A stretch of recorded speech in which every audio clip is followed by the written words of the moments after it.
बिस्मिल्लाहिर्रहमानिर्रहीम। आज के प्रोग्राम के साथ मैं हूं नुस्ला मलिक। नाज़रीन, अच्छी खबर यह है कि क्रिकेट के मैदान सजे हैं और PSL का फाइनल लाहौर में उसका इनेकाद हुआ। शायकीन ने बड़े भरपूर तरीके से शिरकत की और इस अज़म का इजहार भी किया कि ऐसे ही खेल के मैदान आबाद रहने चाहिए। हुकूमत फैसला कर लेती है, सिक्योरिटी की बुनियाद पे खेल के मैदान बंद कर दिए जाते हैं, फिर शायकीन क्रिकेट इस पर एतराज़ भी करते हैं कि अगर खेल के मैदान सजने हैं तो उसमें अवाम की शिरकत लाजमी होनी चाहिए। इसलिए अच्छी खबर और आइंदा भी ये तवक्को रखी जानी चाहिए कि खेल के मैदानों में इसी तरीके से अवाम को आने की इजाज़त भी होगी और अवाम वहाँ मैदान में बैठ के खेल से लुत्फ़ अंदोज़ हो सकेंगे। पाकिस्तान की सियासत की अगर बात की जाए तो इमरान खान साहब की रिहाई अब पाकिस्तान तहरीक इंसाफ के लिए ख्वाब बनकर रह गई है। अब तो मामला यह है कि इमरान खान साहब का एक्स अकाउंट उसको बंद करने के लिए हुकूमत कोशां है और दूसरी तरफ पाकिस्तान तहरीक इंसाफ के बानी चेयरमैन साबिक वज़ीर आज़म की एहलिया बुशरा बीबी इस बात के लिए अपील कर रही हैं कि उन्हें ज़ाती मुआवजा फराहम किया जाए। कल इस्लामाबाद हाई कोर्ट में दोनों की अपीलों की समाअत होगी। अब देखते हैं उसका नतीजा क्या निकलता है।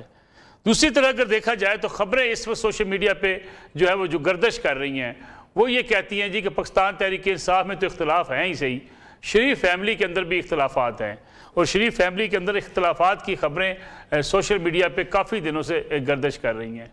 सबसे अहम मसला इस वक्त पाकिस्तानी अवाम का है वो है महंगाई। महंगाई से जान कैसे छूटेगी, पेट्रोलियम मसनूआत की कीमतें कैसे नीचे लाई जाएंगी, टैक्सों की जो भरमार है इसमें इजाफा करके हुकूमत अपने मामला तो सेटल कर लेती है लेकिन आम आदमी की ज़िंदगी कितनी मुश्किल होती है क्योंकि महंगाई की शरह 10.9 पे जा पहुंची है। इसी मौजू पे भी आज के प्रोग्राम में बात करेंगे। हमारे साथ मौजूद हैं मुल्क के सीनियर साफ़ी तज़कियाकार जनाब अहमद ज़िया साहब। अहमद ज़िया साहब का बहुत शुक्रिया। उनके साथ तशरीफ़ रखते हैं हमाद हसन साहब, सीनियर साफ़ी सीनियर तज़कियाकार हैं, जबकि सीनियर तज़कियाकार और सीनियर साफ़ी सार राना साहब भी आज के प्रोग्राम में शरीक गुफ्तगू होंगे। अहमद ज़िया साहब, प्रोग्राम का आगाज़ मैं आपसे करना चाहूँगा। पाकिस्तान तहरीक इंसाफ की अगर बात की जाए तो इस वक्त तो लगता ये है कि तहरीक इंसाफ भी इख्तलाफात का शिकार है, एक दूसरे के ऊपर इल्ज़ामात हैं। शेर अहमद मरवत साहब बात कर रहे हैं, वो कहते हैं जी हटा देना चाहिए चीफ मिनिस्टर खैबर पख्तूनख्वा को। सुहेल अफरीदी साहब बड़े बुलंद बांग दावों के साथ आए थे, अब उनके ऊपर भी एतराज़ात किए जा रहे हैं कि भाई साहब आपने तो कहा था मेरा वाहिद मैंडेट इमरान खान की रिहाई है। रिहाई तो दूर की बात, मुलाकातें भी अब उनके लिए ख्वाब बन चुकी हैं। मामलात किस तरफ जा रहे हैं? PTI मुश्किलात से निकलती हुई दिखाई नहीं देती, दूसरी तरफ इमरान खान साहब के एक्स अकाउंट बंद करने और बुशरा बीबी को ज़ाती मुआवजा की जो उनकी दरख्वास्त है उसका नतीजा क्या निकलेगा? मलिक साहब, आप दुरुस्त फरमा रहे हैं कि तहरीक इंसाफ और उसकी क़यादत जो है वो मुश्किल में है और जाहिर है कि उनको जो है आगे बढ़ने का कोई रास्ता जो है नजर नहीं आ रहा, क्योंकि मतलब एक होता है कि एहतजाज उन्होंने करके देख लिया, उसको रियासत ने जो है हुकूमत ने जो है जिस तरह से उससे निपटा है वो भी सबको पता है। हमें ये भी पता है कि वो जो है तहरीक इंसाफ उस तरह का कोई बड़ा मुत्तहदा सियासी महाज नहीं बना सके कि जो हुकूमत के ऊपर दबाव डाल सके लोगों को जमा करने का। तो उनके जो है मतलब है कि काफी कमजोरियों का मुजाहरा उनकी क़यादत की तरफ से हुआ और समझ में भी आना चाहिए कि हमारी जब भी कोई जमात हिज़्ब इख्तिलाफ में होती है तो उसमें दो चीजें होती हैं और ये तारीख उठा के देख लें आप। पीपल्स पार्टी गुजरी है इस दौर से, नून लीग गुजरी है और अब PTI गुजर रही है। एक तो उसके अंदर से टूट फूट होती है, वो हमने देखा कि PTI में भी हुई। फिर हमने ये देखा कि जो उसकी जेल में क़यादत होती है और जो आज़ाद क़यादत होती है उसके अंदर जो है पॉइंट ऑफ व्यू का फर्क होता है, तो यहाँ पर भी हो रहा है। और ज़ाहिर है क्योंकि कम्युनिकेशन जब ब्लॉक हो जाता है अपनी पीपल की क़यादत के साथ जो जेल में है तो फिर पार्टी डायरेक्शन लेस हो जाती है और उसमें ग्रोहबंदी हो जाती है। जो मेरी इत्तलात है तहरीक इंसाफ दो वाज़ेह रुझानात हैं। एक तो वो है कि जो अपने आप को नजरियाती कहते हैं और समझते हैं कि जी सियासी फैसले जो भी करने हैं जिसको भी इमरान खान ने जो है नामजद किया वही लोग करें। बाकी लोग समझते हैं कि जी खानदान के अफराद आके क़यादत को संभालें और खानदान के मामले में भी आपको दो रुझानात नजर आएंगे। कुछ जो है समझ उनकी जो बहनें हैं वो आके जो है उनको किरदार मिलना चाहिए और बाकी लोग समझते हैं कि जी जो उनकी बेगम साहिबा हैं उनके जो नॉमिनीज हैं उनको मौका मिलना चाहिए। तो ये इस तरह के चैलेंजेस हैं, मगर मैं कहता हूँ कि ये तो हर सियासी जमात के साथ हुए। बिल्कुल ठीक। ब्रॉडर सेंस भी अपने इब्तिदाई कलमात में बात की ना कि उससे पाकिस्तान का मसला भी, ये जो PTI का मसला है उससे ज्यादा गंभीर मसला पाकिस्तान को हुकूमत का है और अवाम का है, क्योंकि मतलब एक सियासी अदम इस्तेकाम है, माशी चैलेंजेस हैं, बैरूनी चैलेंजेस हमारे सामने हैं। तो उसका पार्ट एक ये भी है। अगर फर्ज करें कि मुल्क के स्टेबिलिटी आ जाती है, एक नॉर्मल एक पॉलिटिक्स कर रही हो ऑपोजिशन जो है, तो उससे जरा सा फायदा होगा ओवरऑल चीजों को करने में। वरना जो इस वक्त माशी चैलेंजेस है मेरे ख्याल में बहुत ज्यादा बड़े हैं, बिल्कुल वो ठीक। आदमी को ज्यादा, और वो जो है ट्रांसलेट हो जाते हैं एंटी गवर्नमेंट सेंटीमेंट के अंदर। लोग जो देखते हैं कि जी हाल जो है कि हुकूमत के जो अल्ले तल्ले मैं कहता हूँ वो वैसे ही जारी है, ठीक है ना, बिल्कुल ठीक। उनका जो है ने किफायत शायरी की जो इतनी किफायत शायरी आपको होती हुई नजर नहीं आती है, और जैसा कि आप खुद फरमा रहे हैं कि सारा मलबा जो है वो अवाम पे गिरता है, और ये सूरत हाल जंग ईरान और जंग ईरान के बाद मजीद मखदूश हो गई है जनाब। बिल्कुल ठीक है। महाद हसन साहब, ये जो KPK ने अपनी जिम्मेदारी ली थी PTI खैबर पख्तूनख्वा की, जी हम आज़ाद करवाएंगे इमरान खान साहब को, सुहेल अफरीदी साहब ने तो शुरू में कहा कि मेरा एक ही एजेंडा है और वाहिद एजेंडा इमरान खान साहब की रिहाई है। आजकल ज़ेर अताब हैं पाकिस्तान तहरीक इंसाफ के कारकुनों के जनाब सुहेल अफरीदी साहब भी, शेर अफजल मरवत साहब उनके खिलाफ खुलकर बातें कर रहे हैं। पाकिस्तान तहरीक इंसाफ की लीडरशिप अब ये समझ रही है कि सुहेल अफरीदी साहब भी बड़े ठंडे हो गए हैं। सुहेल अफरीदी साहब के लिए मुश्किलात हैं या क्या वजह क्या है? बहुत शुक्रिया नसरुल्लाह मलिक साहब। देखिए, इसमें तो कोई शक नहीं है कि खैबर पख्तूनख्वा में PTI की पॉपुलरिटी नहीं गिरी, पॉपुलरिटी अभी तक कायम है और गिरती भी नहीं है। जब तक लीडर जेल में होता है पॉपुलरिटी और मकबूलियत कभी नहीं गिरे। भुट्टो की भी नहीं गिरी थी, बेनज़ीर भुट्टो की भी नहीं गिरी थी, नवाज शरीफ की भी नहीं गिरी थी। तो इब्तिला और आजमाइश के वक्त में कभी मकबूलियत नहीं गिरती। मकबूलियत कायम रहती है, लेकिन सियासी जमात उसका फ़ायदा भी उठाती है, मामलात को आगे बढ़ाते हैं, सियासी डायलॉग को, मकालमे को आगे बढ़ाते हैं, दूसरी सियासी जमातों को साथ मिलाते हैं। भुट्टो का दौर था और बड़ी मकबूलियत थी, लेकिन तमाम सियासी जमातें आपस में मिल गई थी। फिर ज़िया का मार्शल्लाह आया तो तमाम सियासी जमातें मिली और MRD बनी। फिर बेनज़ीर भुट्टो के ख़िलाफ़ IGI की शक्ल में तमाम जमातें इकट्ठी हुई ARD में। लेकिन देखा जाए तो कहाँ पर PTI के साथ कोई भी खड़ा है? क्या वो अकेले नहीं है? ये तासुर तो सरासर गलत है और वो सिर्फ PTI वाले कह सकते हैं कि सारे डाकू है। भाई, सारे डाकू नहीं है। डाकू अगर सही मानों में ढूंढने हो तो उसकी अक्सरियत PTI के अंदर ही मिलती है, बदकिस्मती से। हालांकि वो एक पॉपुलर जमात है, लेकिन गुज़श्ता 15-16 साल में उसने किसी मेच्योरिटी, किसी संजीदगी को गेन नहीं किया। वो अभी तक वही गालम गलोच पे, जज्बातियत पे, दूसरों पर इल्ज़ामात, बुहतान तराशियों पर खड़ी जमात है। एक और बात ये कि ये जमात आगे कैसे बढ़े, यानी वो अपनी मकबूलियत का कौन सा फ़ायदा उठा सकें। उस मकबूलियत में से क्या निकला? उसमें से Malam Jabba, tsunami, billion tree, BRT, Kohistan, scandal, प्लेस और गोल्ड, ये तमाम चीज़ें उसमें से निकली। और किन के हाथों निकली? उन लोगों के हाथों निकली जिनको इमरान खान ने नॉमिनेट किया, जिनको इमरान खान ने चीफ मिनिस्टर बनाया। तो भाई अभी तक उनको तगड़ी क़यादत ही नहीं मिली, संजीदा क़यादत ही नहीं मिली। जो भी आया उसने तबाही मचा दी। जब संजीदा क़यादत नहीं है तो फिर लीडर जेल से कैसे निकले, फिर मकालिमा कैसे आगे बढ़े, फिर दूसरी जमातों को करीब कैसे लाया जाए? उनका मुद्दा, उनका टारगेट तो ये है ही नहीं। उनके टारगेट्स तो जो है वो तो हमारे सामने, सोनामी, बिलियन ट्री और मलम जब्बा और इन तमाम की शक्ल में। और वो परवेज़ खटक, महमूद खान, अली अमीन गंडापुर से लेकर सुहेल अफरीदी तक फैले हुए हैं। भाई, पहले आप अपनी पार्टी को मुनज़्ज़म करें, संजीदा लोगों को सामने लाए। बैरिस्टर गौहर इस पार्टी के चेयरमैन हैं, लेकिन बताया जाए कि बैरिस्टर गौहर ने अभी तक कौन सी कामयाबी हासिल कर ली? उसने अपनी पार्टी के तंजीमी मामलात तक पर भी काबू नहीं पाया। वो अपनी पार्टी को मुज्तमे नहीं कर सका, वो मकालमे को आगे बढ़ा नहीं सका, वो दूसरी सियासी जमातों को करीब लाने में बुरी तरह नाकाम हुआ है। तो भाई, पहले तो PTI अपने गरेबान में झांक के अपने अंदर देख ले कि ठीक है, एक मकबूलियत हमें हासिल है, लेकिन उस मकबूलियत का हम सियासी फ़ायदा कैसे उठाए। जब तक वो इस पर नहीं सोचेंगे, वो अपने आप को बेहतर नहीं बनाएंगे, अंदरूनी तब्दीलियाँ नहीं लाएंगे, तब तक को इस बात के कोई इम्कानात नहीं है कि इमरान खान की रहाई हो जाएगी या सियासी जमातों की हमदर्दी उनको हासिल हो जाएगी या वो कोई कामयाबी हासिल कर लेंगे। इस साल राणा साहब, पार्टी तो तितर बितर है, ये तो बात मान लेनी चाहिए। कोई तंजीम नहीं है, कोई किसी का जो है तंजीम के फैसले मानने को तैयार नहीं है। कभी ये मामला दे दिया जाता है सुहेल अफरीदी साहब के ज़िम्मे, कभी अली अमीन गंडापुर साहब के ज़िम्मे कि जनाब आप तहरीक चलाएंगे, आप फोर्स बनाएंगे। मामलात पार्टी के जो है वो काबू में नहीं आ रहे। इन हालात में इमरान खान साहब के लिए तहरीक चलेगी तो चलेगी कैसे? नहीं, इमरान खान ने तहरीक से आजाद कब होना है? अच्छा, इमरान खान ने तो आजाद होना है जहां कहीं फैसला होना है उसकी आजादी का। जिस दिन आजादी का फैसला होगा उस दिन अदालतें भी फैसले दे देंगी, नहीं तो अदालतें भी मल मार के बैठी रहेंगी, फैसलों पे केसेस नहीं लगने दिए जाएंगे। तो फिर और पीटीआई क्या ना ही कहते हैं, बात समझे? इंडिया की बढ़ेगी। नहीं, वो पीटीआई यही ना ही समझी बैठी है।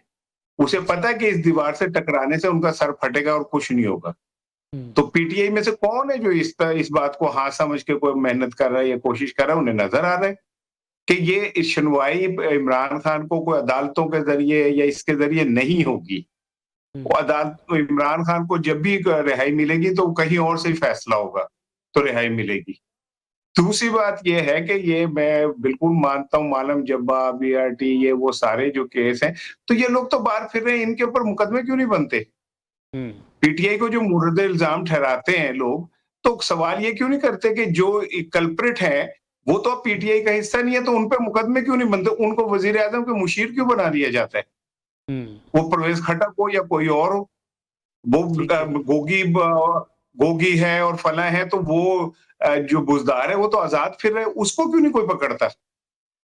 इसका मतलब है कि ये सब अफसाने, ये झूठ है, सिर्फ पीटीआई को खराब करने के लिए मनगढ़ंत कहानी है। और अगर सच है तो फिर जो लोग बाहर हैं उन्हें क्यों नहीं आप पकड़ के उन पे मुकदमात बनाते? पीटीआई के तो किसी एक बंदा को दिल में ये सोच ले कि इमरान खान जिंदाबाद, तो उस पर पर्चा हो जाता, उसे उठा लेते।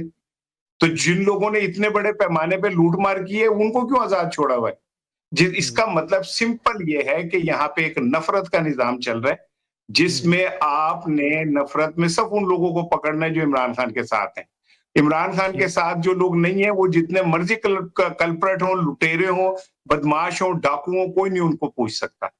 और तीसरी बात ये सुन लें, हम अक्सर ये हमारे साहब भी कंपैरिजन देते हैं कि पीपल्स पार्टी के साथ भी हुआ था, नून लीग के साथ भी हुआ था, तो मैं अर्ज करता चलूं कि नून लीग के साथ लोगों को पकड़ पकड़ के उनसे माफीनामे करवा के प्रेस कॉन्फ्रेंस नहीं हुई थी, उन लोगों को गिरफ्तार करके जेलों में नहीं फेंक दिया गया। राणा साहब अगर थोड़ी सी मैं तस्वीर करना चाहूंगा, शायद आपको याद होगा, ख्वाजा रियाज महमूद साहब होते थे लाहौर के लॉर्ड मेयर, जिस तरीके से उनको मार मार के वफादारी तब्दील करवाई गई थी, और जिस तरीके से आपको याद होगा एक सैफ साहब लाहौर में हुआ करते थे, अंजुमन ताजदान के महबूब सिद्दीकी साहब की टांग तोड़ दी थी उन्होंने मार मार। मलिक साहब, मेरी सुन ले, आपने तो मेरी बात तो सुन लेना पहले, फिर हमारे साहब से बात कहेगा, मेरी बात सुन ले पहले। बात ये कि जो आपने जो दो नाम आपने दिए वो लाहौर की मुकामी क़यादत थी, वो नेशनल लेवल की क़यादत नहीं थी।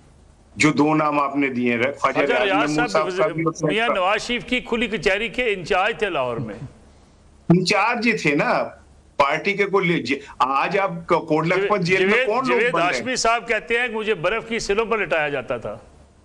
वो तो फिर किसने लिटाया था ये भी बताए ना, और किसने लिटाया था ये भी बताए ना। कोई ना मारे तो वो भी खाते रहे ना।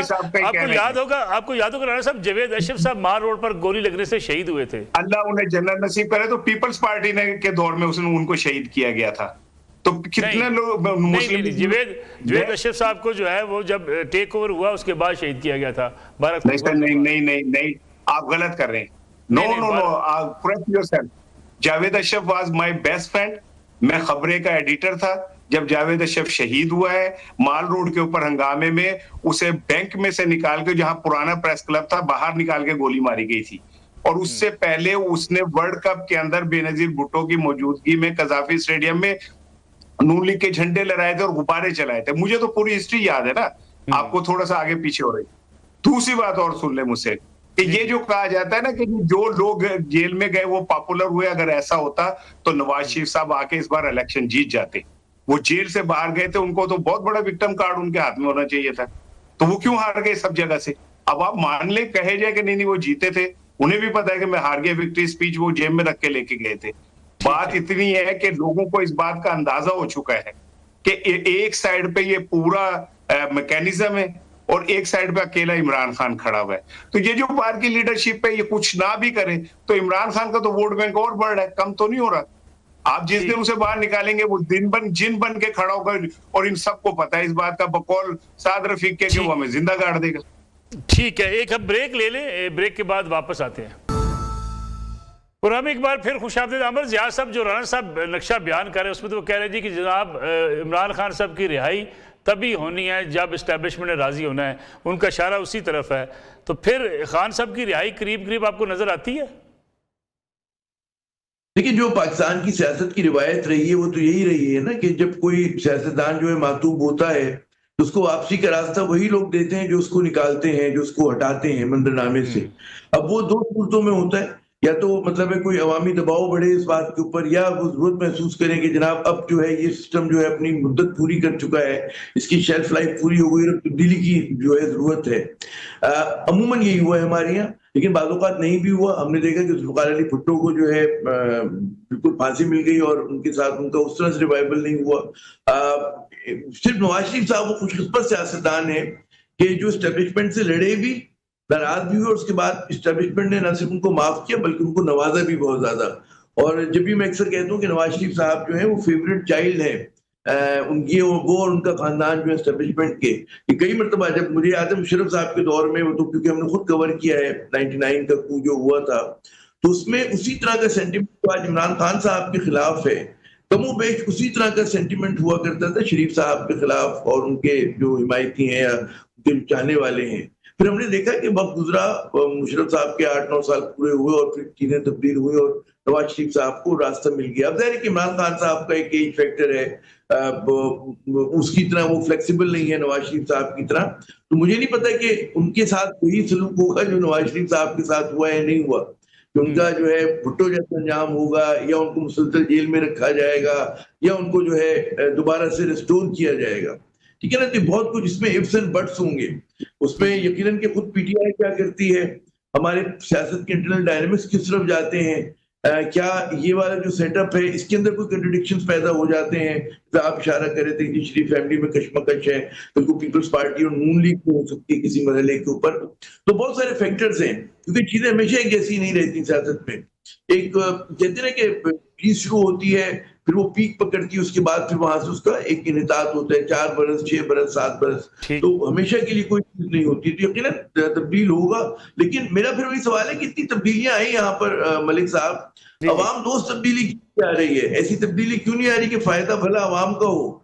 पूरी लड़ाई तो अवाम की हो रही है ना। हम देखते हैं अशराफिया को फायदा होता है, उन्हीं के अब तक जो कुछ तारीख रही है। तो अभी ये देखना है कि पीटीआई किस तरह से अपना खेल खेलती है। अभी तो मुश्किल में है और मुझे कोई फौरी आसार नजर नहीं आ रहे इमरान खान साहब की रिहाई के भी और सिचुएशन के भी, क्योंकि दो जो बैन अवी, एक तो भारत से हमारी उससे फायदा हुआ है इस गवर्नमेंट को, पहले की जो परफॉर्मेंस थी हमारी भारत के खिलाफ 3 रोजा, फिर एक इंटरनेशनल एक लेजिटिमेसी मिली है जो कुछ जंग ईरान के हवाले से हमारी जो एस्टेब्लिशमेंट किरदार अदा कर रही है, तो उन पर वो प्रेशर नहीं है।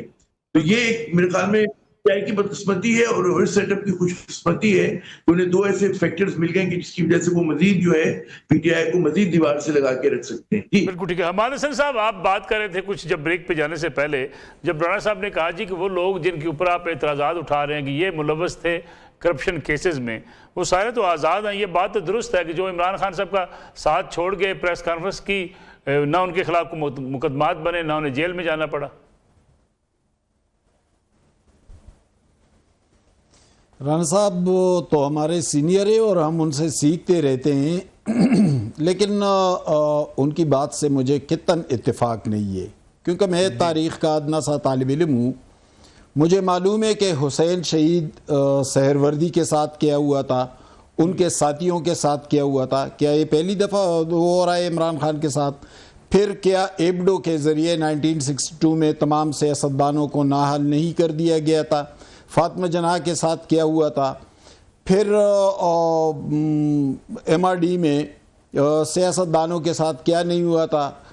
तो ये तो पहली बार इमरान खान के साथ नहीं हो रहा है। और मेरा सवाल ये है कि अगर परवेज़ खटक ने, महमूद खान ने, अली अमीन गंडापुर ने, उस्मान बुज़दार ने, आमिर कियानी ने, रज़ाक दाऊद ने, इन तमाम लोगों ने करप्शन की और वो उन्होंने अपनी जेबें भर दी और फिर पार्टी को छोड़ दिया। तो भाई जिस वक्त ये लोग इख्तिदार में थे, हम उस वक्त निशानदेही कर रहे थे कि ये लोग करप्ट है, ये डाके मार रहे हैं। उस वक्त तो उनका दिफा कर रहे थे पीटीआई वाले, इमरान खान उनके दिफा में खड़े थे। वो तो उसको उस्मान बुज़दार को वसीम अकरम प्लस बोल रहे थे, वो तो महमूद खान और परवेज़ खटक को मेमारे पुख्तनख्वा बोल रहे थे। तो उस वक्त तो हम कह रहे थे कि ये करप्ट है, ये आपको और आपकी पार्टी को तबाह कर रहे हैं।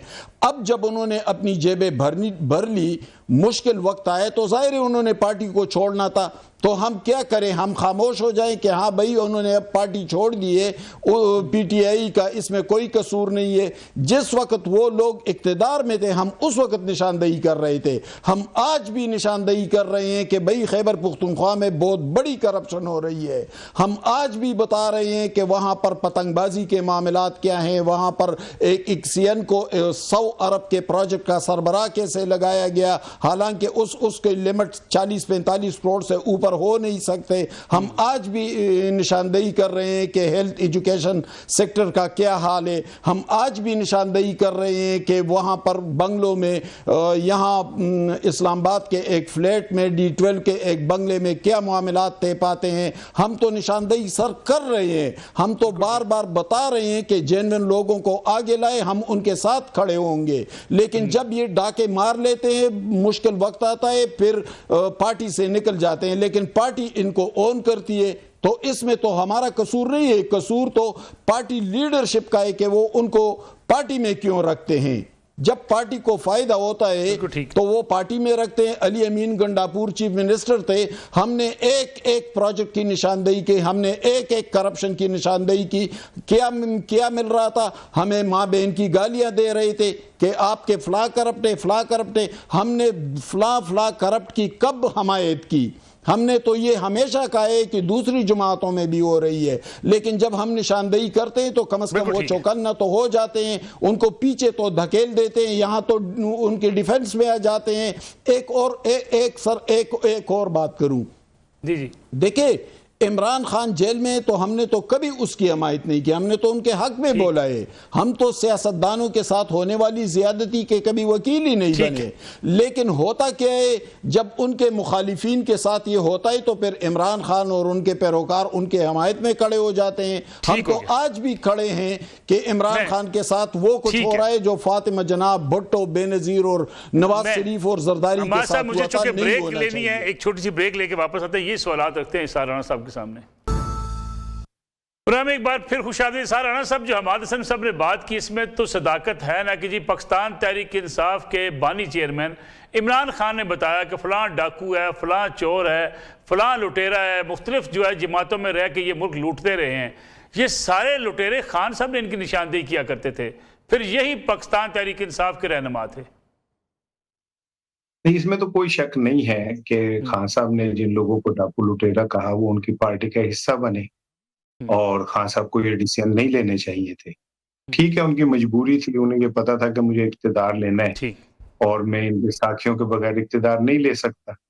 तो उन्हें मेरा ख्याल है कि सेक्रीफाइस करना चाहिए था और एक मौका नवाज शरीफ साहब को और दे देना चाहिए था मुल्क की तकदीर बदलने का। जैसे उन्होंने पहले दफा 3 दफा वजीर आजम और 6-7 दफा दोनों भाइयों ने मिलकर वजीर आला बन के तकदीर बदली, और आज हम आलम यह है कि हम $2 अरब इधर से लेके कर्ज उधर दे देते हैं, उसका कर्ज उठा के उधर दे देते हैं। ये हमारी मिसाली तरक्की है। दूसरी बात यह है कि हमाद भाई ने आपके सवाल का तो जवाब ही नहीं दिया। आपने सवाल ये किया था कि वो करप्ट लोग जिन्होंने इमरान खान के दौर में लूट मार की, वो आज बाहर क्यों हैं? उन पे पर्चे क्यों नहीं होते? सिर्फ उन पे पर्चे क्यों होते हैं जो इमरान खान के साथ खड़े? वो 70 साल का चौधरी एजाज हो, वो क्या नाम है गवर्नर पंजाब साबिक हो, जिनके फ्रीज हो गए कंधे, या वो 70 साल की एक कैंसर की मरीज हो, वो अंदर होते हैं। लेकिन ये जो लूट मार करने वाले हैं डाकू, जिनका हमाद साहब कह रहे हैं, ये क्यों नहीं गिरफ्तार होते? इन पे पर्चा क्यों नहीं होता? इन्हें वजीर आजम अपना मुशीर क्यों बना लेता है? मुझे तो इस सवाल का जवाब चाहिए था हमाद साहब से, जो उन्होंने जवाब नहीं दिया, क्योंकि उनके पास इसका कोई जवाब होगा नहीं। वो मेरे होनहार, मेरे जूनियर हैं, वो मुझे सीनियर कहते हैं, मैं उन्हें अपना होनहार जूनियर कहता हूँ। तो उनके पास इस सवाल का जवाब नहीं है, क्योंकि इस सिस्टम में सिर्फ पकड़ाई उसकी होगी जो इमरान खान के साथ है। इस सिस्टम में जो डाकू हो, लुटेरा हो, अगर वो इमरान खान दोबारा दे देता हूं, सुन लेना सर, सुन लेना, उसकी पकड़ाई नहीं होगी। और दूसरी बात यह कि मुझे अच्छा लगता है करप्शन जो जर्नलिस्ट है उसका वो है, और असल में हकीकतन वही अपोजिशन है। उसने जो है उस वक्त के हुक्मरानों की गलतियां और निशानदेही करनी होती है। लेकिन पंजाब के लिए सबकी जबान क्यों गुम हो जाती है? पंजाब के लिए कोई बात क्यों नहीं कर सकता? सीएम केपीके को तो कोई कह सकता है कि तू चर्च लेके आया है, लेकिन सीएम पंजाब को कोई खड़े होकर ये नहीं कह सकता कि तुमने 12 करोड़ का तैयारा कैसे लिया। लंबा पै जाएगा, लग पता जाएगा। क्यों जी? हमारे साहब चूंकि पुराना बिल्कुल मुख्तर रह गया, इस पे आप कमेंट करते हैं। वो कहते हैं जी आपको पंजाब नजर नहीं आता, खैबर पख्तूनख्वा नजर आता है।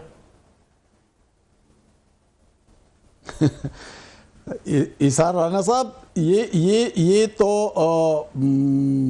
आप भी इल्जाम मुझे लगाना चाहिए कि पंजाब नजर क्यों नहीं आ रहा। आप सर लाहौर बैठे हैं, पंजाब में हम तो पेशावर और पूरे पख्तूनख्वा को भी कवर कर। नसरुल्लाह मलिक गवाही देंगे कि मैं पंजाब में बैठ के पंजाब हुकूमत पे इतनी तनकीद करता हूं कि फिर मुझे दाएं बाएं से इतनी गालियां दिलवाई जाती हैं कि कोई सोच नहीं सकता। मैं पंजाब में बैठ के इन हुक्मरानों के खिलाफ बात करता हूं, और उसके बाद मेरी मां बहनों की वो बेइज्जती करवाई जाती है कि कोई सोच भी नहीं सकता। जी हमारे साहब क्विकली मुझे जाना है। तो हम पहले भी खिलाफ थे, आज भी खिलाफ है, आइंदा भी खिलाफ रहेंगे। हम इख्तिलाफ करेंगे, लेकिन माएँ बहनें बेटियां हम सबकी सांझी होती है, हम सबकी हैं सर। वो तो हम आपके साथ खड़े होंगे। मैं बात कर रहा हूँ सर, ऐसे लोगों को जो पालते हैं, बस टाइम बड़ा मुख्तर बचा है। अमर जिया साहब आप इसको कंक्लूड कर दें। ये सिलेक्टिव एहतसाब तो है ना फिर महफतन की अच्छी बातें सुनने में हुआ, ये बिल्कुल आप दुरुस्त है कि सिलेक्टिव एहतसाब है, और ये पाकिस्तान में पहली मर्तबा नहीं हुआ, हमेशा ऐसे ही होता है। और यही हमारे एहतसाब के निज़ाम की जो है कमजोरी है कि उसमें जो है सदा इस बात भी नहीं मिलती कि आपने कोई गलत कारी की है, आपने बदनवानी की है। आपको सदा बात भी मिलती है कि आप किसके साथ हैं। आप इस वक्त जो है वो ताकतवर हलकों के साथ हैं, उनके खिलाफ खड़े हुए हैं। बात ये हुई है कि गुज़श्ता 4 बरस में, अगर हम अभी आज की बात करें, तो पूरे निजाम को बहुत ज्यादा डिस्टॉर्ट कर दिया गया है।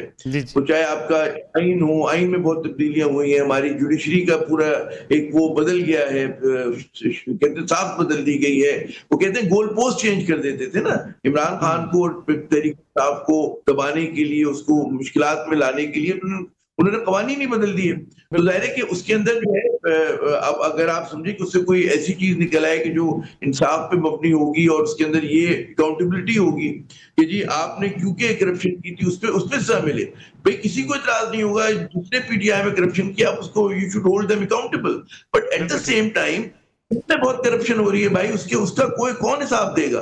आपका पंजाब में जो करप्शन माजी में हुई, आज हुई, वहां पे लोगों को एकदम कैसे क्लीन चिट मिल जाती, समझ में नहीं आता कि अभी आप मातूब हैं, अभी आपके ऊपर केसेस हैं, और फिर चुटकी बजाते में एक मिरेकल मोर्चा होता है, आपका सारे मसाइल हल हो जाते हैं। तो मेरे ख्याल में इंसाफ भाई अभी साफ पानी स्कैंडल के अंदर अभी रेड वारंट कैंसिल हुए, दायमी वारंट कैंसिल हुए, और एक ही जुम्बिश में इंसाफ मिला। शुमार केसेस है, मनी लॉन्ड्रिंग, पता नहीं क्या क्या जनाब। बिल्कुल ठीक है। अमर जिया साहब, हमाद हसन साहब, इसार राना साहब, तीनों मेहमानों का बहुत शुक्रिया। नाज़रीन, आज का प्रोग्राम था। इंशाल्लाह अगले जुमे रात 10:02 पर आपकी खिदमत में दोबारा हाजिर होंगे। इजाज़त दीजिए, अल्लाह हाफिज़।